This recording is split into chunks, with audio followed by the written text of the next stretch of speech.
Understanding FS on Instagram, what it means and how to use it. Instagram is a dynamic platform filled with trends and acronyms. One recent term you've probably encountered is FS. But what does it mean, and how can you use it effectively? What is FS? FS stands for sale. It's typically used by users who are looking to sell items directly on their posts or stories. Whether it's clothing, art, or digital products, adding FS to your posts can help signal to your followers that you're offering something special. How to use FS effectively.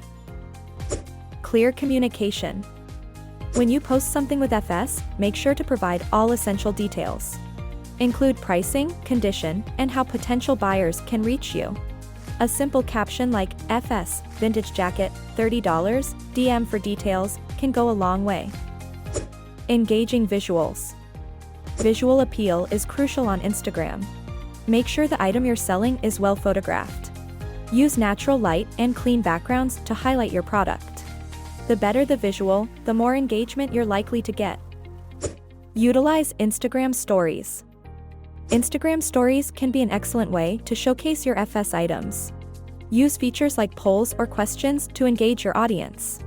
A quick "want to see more FS items" can spark interest and drive conversations.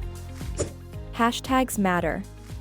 Incorporate relevant hashtags like #for-sale, #selling, and specific tags related to your niche. This increases the visibility of your post, reaching potential buyers beyond your immediate followers. FS on Instagram opens up new avenues for selling and community engagement. Try these tips, and you'll be well on your way to mastering the art of selling on Instagram. Want to learn more? Subscribe our YouTube channel.